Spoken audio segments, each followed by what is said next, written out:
There's two ways to see the world. Some people see the thing that they want, and some people see the thing that prevents them from getting the thing that they want.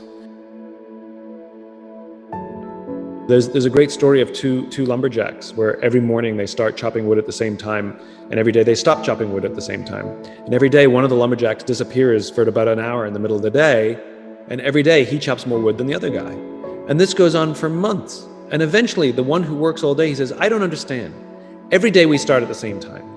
Every day we stop at the same time. Every day you disappear for about an hour in the middle of the day, and every day you chop more wood than me. Where do you go for that hour? And the other lumberjack looks up and goes, oh, I'll go home and sharpen my axe. You know, that if you take an infinite mindset, it's not about how much you can get done each day. It's how much you can get done over the course of a career or over the course of a lifetime. And you got to take vacations, which means you turn off your email and you turn off your phone and you do not connect to the office. You know, go sharpen your axe. I have 5 little rules that you can follow as you find your spark and bring your spark to life. The first is to go after the things that you want. Let me tell you a story. So a friend of mine and I, we went for a run in Central Park. The Roadrunners organization, on the weekends, they host races. And it's very common at the end of the race, they'll have a sponsor who will give away something, apples or bagels or something. And on this particular day, when we got to the end of the run, there were some free bagels. And they had picnic tables set up, and on one side was a group of volunteers. On the table were boxes of bagels, and on the other side was a long line of runners waiting to get their free bagel. So I said to my friend, let's get a bagel. And he looked at me and said, the line's too long. And I said, free bagel. And he said, I don't want to wait in line. And I was like, free bagel. And he says, nah, it's too long. And that's when I realized that there's 2 ways to see the world. Some people see the thing that they want, and some people see the thing that prevents them from getting the thing that they want. I could only see the bagels. He could only see the line. And so I walked up to the line. I leaned in between 2 people, put my hand in the box, and pulled out 2 bagels. And no one got mad at me. Because the rule is, you can go after whatever you want. You just cannot deny anyone else to go after whatever they want. So the point is you don't have to wait in line. You don't have to do it the way everybody else has done it. You can do it your way. You can break the rules. You just can't get in the way of somebody else getting what they want. Rule number 2, take care of each other. The United States Navy SEALs are perhaps the most elite warriors in the world. And one of the SEALs was asked, who makes it through the selection process? Who is able to become a SEAL? And his answer was, I can't tell you the kind of person that becomes a SEAL. I can't tell you the kind of person that makes it through BUD/S. But I can tell you the kind of people who don't become SEALs. He says the guys that show up with huge, bulging muscles, covered in tattoos, who want to prove to the world how tough they are, none of them make it through. He said the preening leaders who like to delegate all their responsibility and never do anything themselves, none of them make it through. He said the star college athletes who've never really been tested to the core of their being, none of them make it through. He says some of the guys that make it through are skinny and scrawny. He said some of the guys that make it through, you will see them shivering out of fear.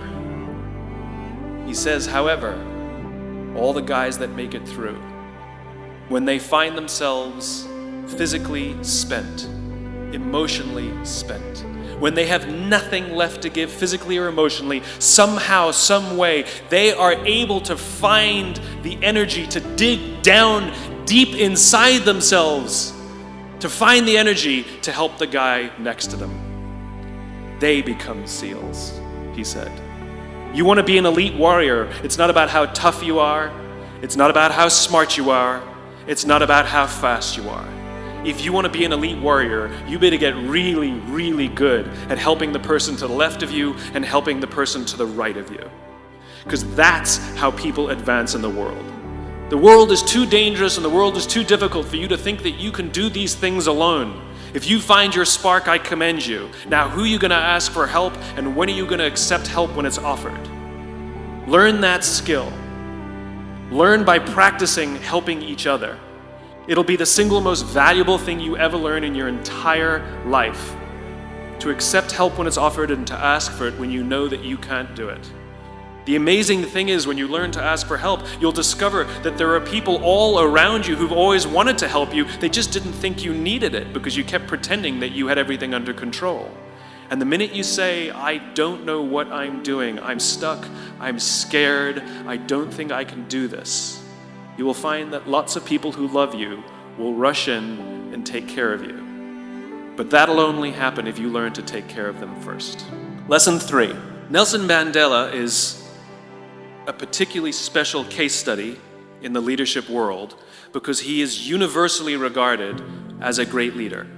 You can take other personalities, and depending on the nation you go to, we have different opinions about other personalities. But Nelson Mandela across the world is universally regarded as a great leader. He was actually the son of a tribal chief. And he was asked one day, how did you learn to be a great leader? And he responded that he would go with his father to tribal meetings. And he remembers 2 things when his father would meet with other elders. 1, they would always sit in a circle. And 2, his father was always the last to speak. You will be told your whole life that you need to learn to listen. I would say that you need to learn to be the last to speak. I see it in boardrooms every day of the week. Even people who consider themselves good leaders, who may actually be decent leaders, will walk into a room and say, here's the problem, here's what I think, but I'm interested in your opinion, let's go around the room. It's too late. The skill to hold your opinions to yourself until everyone has spoken does 2 things. 1, it gives everybody else the feeling that they have been heard. It gives everyone else the ability to feel that they have contributed. And 2, you get the benefit of hearing what everybody else has to think before you render your opinion. The skill is really to keep your opinions to yourself. If you agree with somebody, don't nod yes. If you disagree with somebody, don't nod no. Simply sit there, take it all in, and the only thing you're allowed to do is ask questions so that you can understand what they mean and why they have the opinion that they have. You must understand from where they are speaking, why they have the opinion they have, not just what they are saying. And at the end, you will get your turn. It sounds easy, it's not. Practice being the last to speak. That's what Nelson Mandela did. Lesson 4. In the 18th century, there was something that spread across Europe and eventually made its way to America called puerperal fever, also known as the Black Death of childbed. Basically what was happening is women were giving birth and they would die within 48 hours after giving birth. This Black Death of childbirth was the ravage of Europe, and it got worse and worse and worse over the course of over a century. In some hospitals, it was as high as 70% of women who gave birth who would die as a result of giving birth. But this was the Renaissance.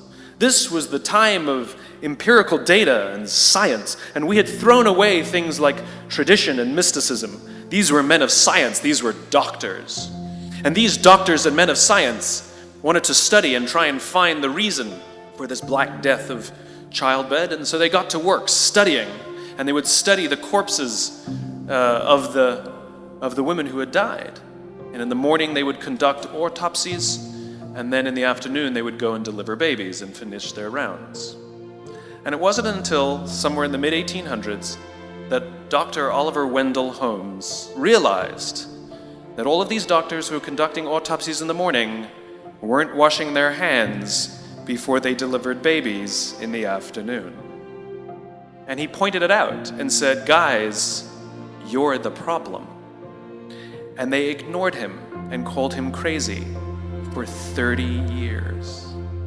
Until finally somebody realized that if they simply washed their hands, it would go away. And that's exactly what happened. When they started sterilizing their instruments and washing their hands, the Black Death of childbed disappeared. The lesson here is sometimes you're the problem. And my point is take accountability for your actions. You can take all the credit in the world for the things that you do right, as long as you also take responsibility for the things you do wrong. It must be a balanced equation. You don't get it one way and not the other. You get to take credit when you also take accountability. I'll tell you a true story. A few months ago, I stayed at the Four Seasons in Las Vegas. It is a wonderful hotel. And the reason it's a wonderful hotel is not because of the fancy beds. Any hotel can go and buy a fancy bed. The reason it's a wonderful hotel is because of the people who work there. If you walk past somebody at the Four Seasons and they say hello to you, you get the feeling that they actually wanted to say hello to you. It's not that somebody told them that you have to say hello to all the customers, say hello to all the guests, right? You actually feel that they care. Now, in their lobby, they have a coffee stand.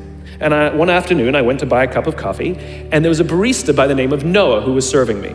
Noah was fantastic. He was friendly and fun, and he was engaging with me, and I had so much fun buying a cup of coffee, I actually think I gave 100% tip, right? He was wonderful. So as is my nature, I asked Noah, "Do you like your job?" And without skipping a beat, Noah says, "I love my job." And so I followed up. I said, "What is it that the Four Seasons is doing that would make you say to me, 'I love my job'?" And without skipping a beat, Noah said, "Throughout the day, managers will walk past me and ask me how I'm doing, if there's anything that I need to do my job better." He said, "Not just my manager, any manager." And then he said something magical. He says, "I also work at Caesar's Palace. And at Caesar's Palace, the managers are trying to make sure we're doing everything right. They catch us when we do things wrong." He says, "When I go to work there, I like to keep my head under the radar and just get through the day so I can get my paycheck." He says, "Here at the Four Seasons, I feel I can be myself." So we in leadership are always criticizing the people. We're always saying, we've got to get the right people on the bus. I've got to fill my team. I've got to get the right people. But the reality is, it's not the people. It's the leadership. If we create the right environment, we will get people like Noah at the Four Seasons. If we create the wrong environment, we will get people like Noah at Caesar's Palace. Number 5, my favorite one of all. True story. There was a former Undersecretary of Defense who was invited to give a speech at a large conference, about 1,000 people. And he was standing on the stage with his cup of coffee in a styrofoam cup. And he took a sip of his coffee and he smiled and he looked down at the coffee. And then he went off script. And he said, last year I spoke at this exact same conference. Last year I was still the undersecretary. And when I spoke here last year, they flew me here business class. And when I arrived at the airport, there was somebody waiting for me to take me to my hotel. And they took me to my hotel and they had already checked me in and they just took me up to my room. And the next morning I came downstairs and there was someone waiting in the lobby to greet me, and they drove me to this here same venue and handed me a cup of coffee in a beautiful ceramic cup. He says, "I'm no longer the undersecretary. I flew here coach. I took a taxi to my hotel and I checked myself in. When I came down the lobby this morning, I took another taxi to this venue. I came in the front door and found my way backstage, and when I asked someone, 'Do you have any coffee?' he pointed to the coffee machine in the corner, and I poured myself a cup of coffee into this here styrofoam cup." He says the lesson is, the ceramic cup was never meant for me. It was meant for the position I held. I deserve a styrofoam cup. Remember this. As you gain fame, as you gain fortune, as you gain position and seniority, people will treat you better. They will hold doors open for you. They will get you a cup of tea and coffee without you even asking. They will call you sir and ma'am, and they will give you stuff. None of that stuff is meant for you. That stuff is meant for the position you hold.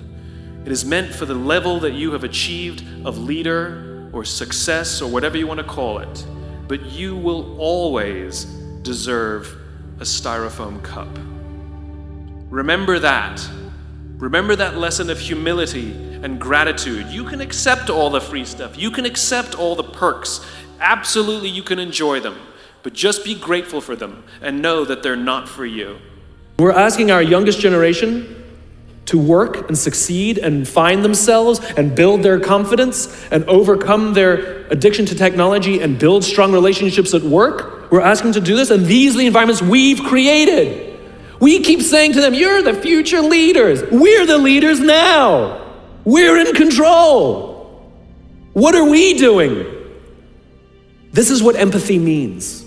It means if there's an entire generation struggling, maybe it's not them. It's like, the only thing that the common factor in all my failed relationships? Me. Same thing. Well, we just can't get the right performance out of our people. Maybe it's you. Right? It's not a generation. It's not them. They're not difficult or hard to understand. They're human beings like the rest of us, trying to find their way, trying to work in a place where they feel that someone cares about them as a human being. By the way, that's what we all want. In other words, it's not even generational.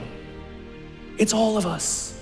This is the practice of empathy, that if we're struggling to communicate to someone, if we're struggling to help someone be at their natural best, I'm tired of people saying to me, how do I get the best out of my people? Really, that's what you want? They're like a towel, you just wring them. How can I get the most out of them?